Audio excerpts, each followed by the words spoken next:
In a world increasingly shaped by shifting alliances and unexpected partnerships, one announcement has stunned the geopolitical stage.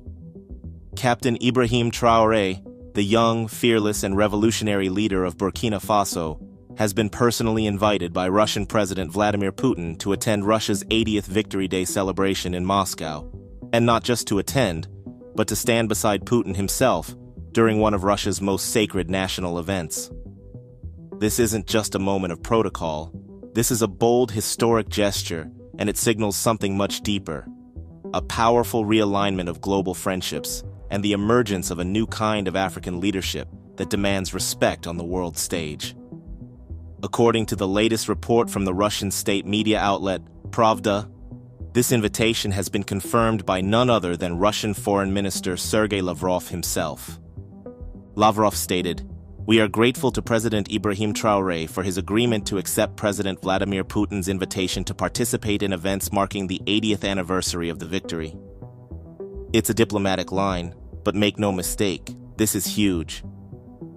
Before we continue, welcome to Azizi Africa, where we bring the African vision to life and make African stories go global. Help us in pushing the message forward as we continue to inspire, educate, and empower. Subscribe now, like, and share our videos. And don't forget to hit that notification bell for our next videos. Now let's continue. So what does this really mean for Burkina Faso? For Africa? For the West? And why is this moment sending shockwaves across global power corridors? Let's take a deep and thoughtful look at the meaning behind this amazing announcement. Victory Day in Russia is not just a parade, but a pillar of national identity.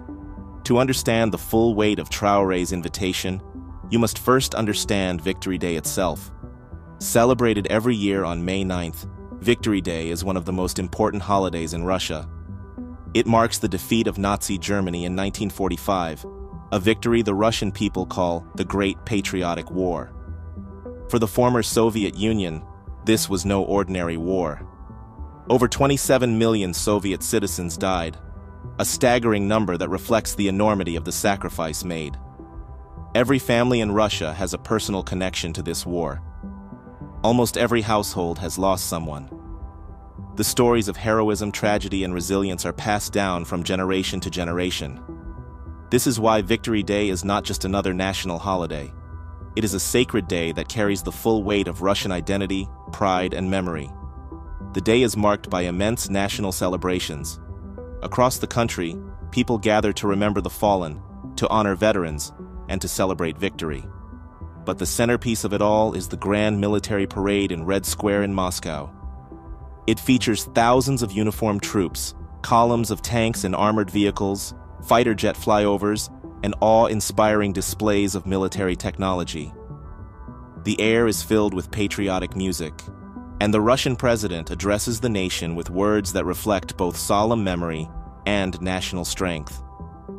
Victory Day also features the deeply moving Immortal Regiment, a public procession where millions of people across Russia march with photographs of their ancestors who fought in the war. The atmosphere is one of unity, strength, remembrance, and global symbolism. Over the years, heads of state and world leaders have been invited to attend this solemn occasion. Figures like Xi Jinping, Angela Merkel, Shinzo Abe, and even representatives from the US and UK have stood alongside Russia in honoring the fallen. These invitations carry enormous diplomatic significance. To stand beside the President of Russia on Victory Day is to be recognized as a trusted ally, a friend of the Russian people. And now, Captain Ibrahim Traoré joins that elite list, the meteoric rise of Traoré, from soldier to statesman to global symbol. Captain Ibrahim Traoré is no ordinary leader. At just 35 years old, he is Africa's youngest head of state and the bold voice of a new era.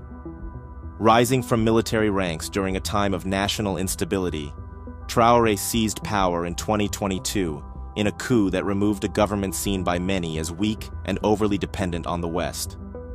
But unlike many before him, Traoré did not seek Western approval.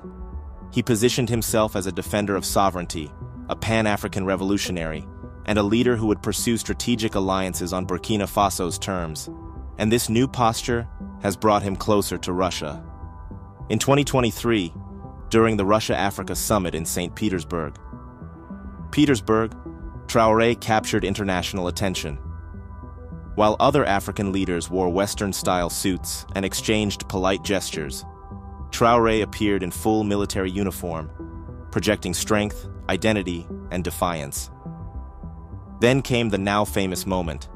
As President Putin extended a fist bump, Traoré instead delivered a firm, upright military handshake, dignified, disciplined, and powerful. The visual went viral. It was more than a handshake. It was a statement. In his speech at the summit, Traoré did not hold back. He fiercely condemned neo-colonialism, rejected the continued presence of foreign military bases in Africa, and called for African nations to develop on their own terms through partnerships of mutual respect. One of the most jaw-dropping moments was when Traoré requested a nuclear power plant to help solve Burkina Faso's energy crisis. To the surprise of many, Putin agreed. That moment sealed the birth of a new era in Russia-Burkina Faso relations. Since then, both countries have expanded cooperation in security, energy, mining, education, and infrastructure. Fast forward to April 2025. The foreign ministers of the Alliance of Sahel States, AES, Mali, Niger, and Burkina Faso, are in Moscow. These three nations, all led by military-backed transitional governments, have formed a regional bloc to assert sovereignty, security, and self-reliance in the Sahel.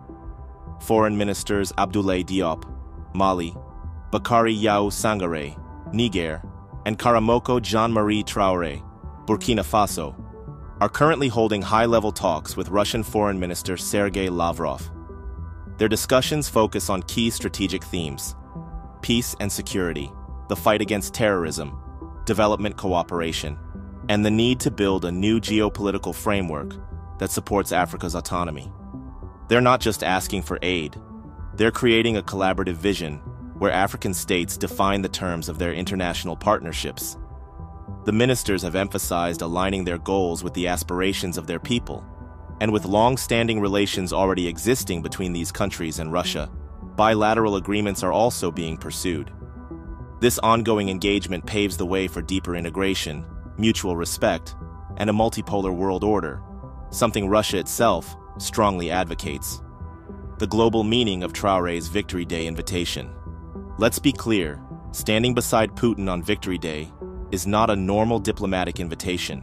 It is a personal, symbolic, and highly public endorsement of Traoré by the Russian leadership. This comes at a time when many Western powers view Traoré's government with suspicion. He has expelled French troops, distanced Burkina Faso from Western-controlled financial systems, and forged an identity rooted in African independence. But Putin's gesture sends a global message that Traoré is a leader worthy of respect and recognition. The implications are huge. Military cooperation between Russia and Burkina Faso is likely to deepen further. We could see new arms agreements, intelligence sharing, and security training. Russia may accelerate support for the nuclear power station, with groundwork and engineering support possibly beginning sooner than expected. Burkina Faso could become a regional hub for Russian diplomatic and commercial influence in West Africa. Other African nations, especially those in political transition, may be emboldened to rethink their alliances, watching Traoré's success closely. Why the West is watching nervously. This development is not just ceremonial. It sends a ripple across the global chessboard. The fact that a young African soldier turned president will stand next to Vladimir Putin during one of the most emotionally charged moments in Russian national life is a powerful geopolitical signal. To Western powers, it is a wake-up call. Africa is not waiting to be invited to the table anymore. It is building its own. And at the forefront of that movement is Captain Ibrahim Traoré. Captain Traoré's story is one of vision, courage, and relentless focus. In less than 2 years, he has taken Burkina Faso from a fragile transitional state to a key diplomatic player in a rapidly changing global order. His invitation to Russia's Victory Day celebration is a milestone, not just for Burkina Faso, but for all of Africa. It proves that when a leader is bold enough to break old chains and define his own future, the world takes notice. This is not just a visit to Moscow. This is a moment of global history. So now, we ask you, what do you think of Traoré's rise? Do you believe Africa is entering a new phase of leadership and diplomacy? And how should the rest of the world respond? Drop your thoughts in the comments below. Like, share, and subscribe to stay informed on this developing story.